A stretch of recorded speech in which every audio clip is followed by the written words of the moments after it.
Kevin, I enjoyed the film, but my question for you is, how much of it was it pretty entertaining and so stuff that stories that made you laugh? And what percentage was more of the not so happy stories that you got to witness? Well, I'm curious on what you think. I feel like hopefully the ratio was more entertaining to not. I mean, look, I think, I love movies. I love movies that make me laugh through, that find humor through drama and find, kind of tragedy through humor. I think like there's a very specific kind of tone that I think we were trying to kind of, and exist within in this film.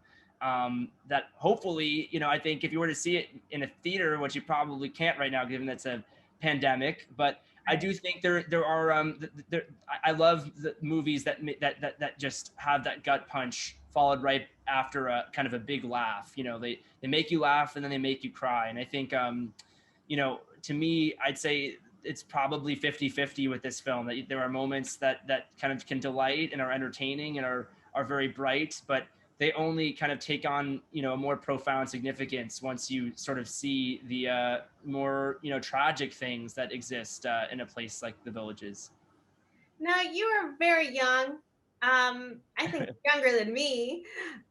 What attracted you to get involved in directing this documentary? I mean, we're talking about, as senior citizens, they're the ones that are pretty much, like it says on quotes for one of the guys, I think it was Dennis, he says, the last hurrah. The last hurrah.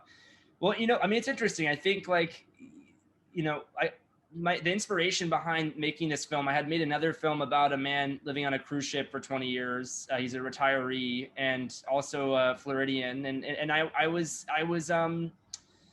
think I've been interested in some time about the ways in which, this kind of like, in my mind, this American desire to isolate ourselves and kind of escape reality and live inside of these, attempted sort of utopian existences. I think we see it a lot more with the retirement, with the retired age. I think like the fact that the Villages is one of the largest cities, fastest growing cities in America, not just a retirement community. It's probably one of the most successful utopian experiments in American history.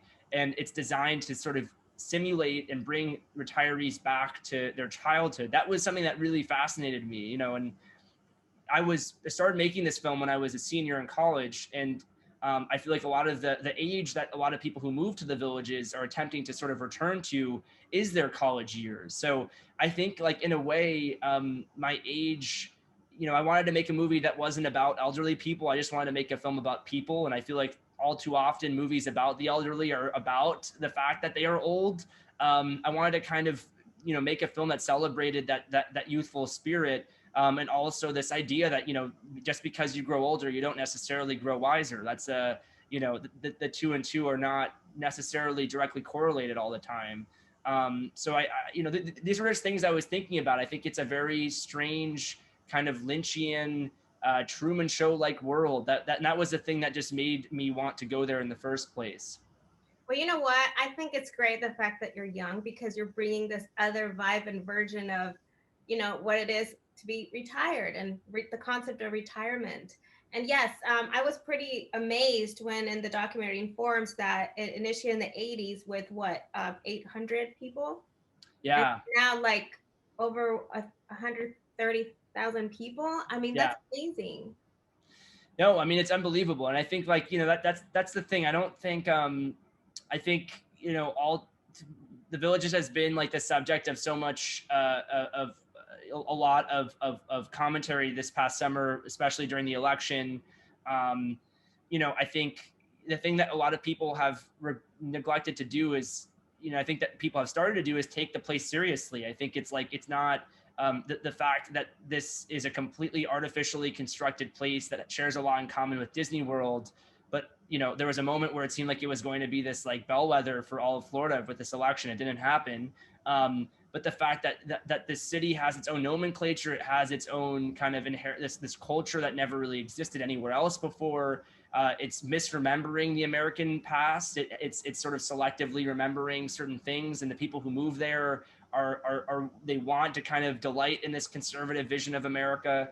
I think it's something we need to take very seriously and very, I think, in critically engage with it. And hopefully that's what the film does, is that it, by kind of piercing the facade of it a little bit through these stories of people who don't quite fit in, we can kind of see through the construction of it and understand more clearly, what it is and how it operates. Yes, I guess for some people, like you say, it's not exactly like the spot for them. You have Barbara, who, is kind of like, I'm not happy. I would want to go back to Boston.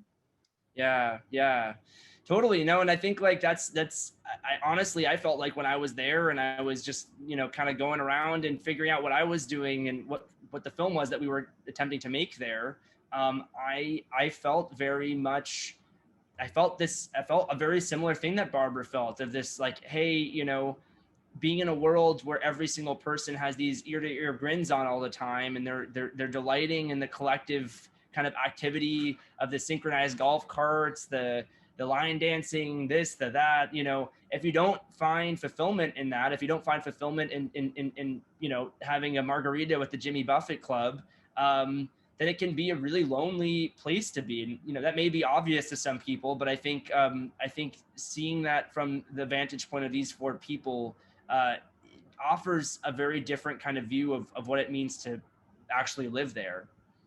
And I actually learned that we are not much different to the senior citizen. We have the same life struggles. Yeah. So, I mean, I don't. Usually we see them as like, okay, they already lived, they're kind of done, pretty much just around, but they have the same struggle as we do. And I really enjoyed that about this documentary. It brings it up. Yeah, no, I think you're totally right. I mean, like to me, there's the stereotype of, I feel like the elderly as people who's, like they're going on to lead these like placid lives, all of their desires they've warded them off. Now they're just sort of existing in this place of like, omniscience. They've lived through everything. They're here to give you advice. That's it. And I think that's like, it's a stereotype that it's just not true. It's like, there are plenty of people, no matter what age you are, it's like, your desires never really go away. The things that you're trying to be fulfilled by also, there's still like, you still can find fulfillment. You still may struggle to find fulfillment.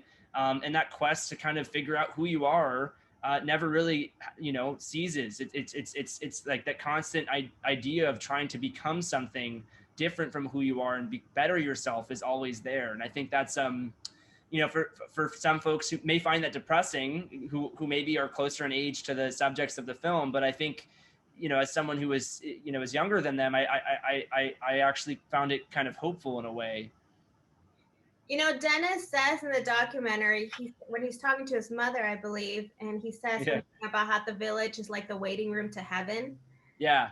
And I'm thinking, I don't think so. There is so much still to do. I mean, here he is looking for a sugar mama. No, I agree. I mean, honestly, I don't necessarily see it as God's waiting room to heaven either. I feel like when I think of God's waiting room, I think of, like a nursing home or something like that. Like I think much trauma. Yeah, I mean, it's interesting. I feel like it's funny that conversation he has with his mom it's probably the only time in the film, one of the few times we actually saw with him that he's explicitly lying to anybody, because I feel like he's usually pretty transparent about how he doesn't have a home, he wants a place to move into, and here he is with his mom. She's 107 years old. It's like nothing's changed. He's still telling her that he's doing great, he has a job, he's doing DJ stuff or whatever he says, and and I feel like, behind the phone there, it sounds like she can kind of tell that he's bullshitting, which is funny, given that, he's 83 years old. And to finalize, real quick, what do you hope viewers take away from watching this documentary? I mean, I hate to kind of try and give like a prescriptive sort of message over everything, but I do think, you know, I think there's a lot to kind of think about when you know, whether it be questioning, you know, your own mortality, eventually questioning who you are. I think, you know, the things that you find fulfillment, that give you joy, the things that don't. Um, you know, I think one thing that I think is important to remember about this film is that it's a movie about, you know, um, identity in a way. It's a movie about, you know, moving to a place like the Villages, a place that's designed to sort of distract you from your problems, doesn't eliminate the problems from existence. If anything, it kind of magnifies them. So I think there's an element to this as well of, you know, we all sort of live in our own cocoons. We all choose to escape from reality in different ways. I think we're all too online right now. We've all developed our own little pockets of existing, and, you know, digitally. And I do think there's a consequence to that. And I think it's important seeing it in the physical way. In a story like this, you should kind of engage with it. I think hopefully you will. But I think, you know, it's important to think about that in your own lives. And, you know, not everywhere is quite as different when you really think about it as the Villages actually is. Right. Well, thank you so much for your time, Lance. People are going to enjoy this, are definitely going to have another perspective about our elderly now. Thank you. Yeah, it's really nice to talk to you.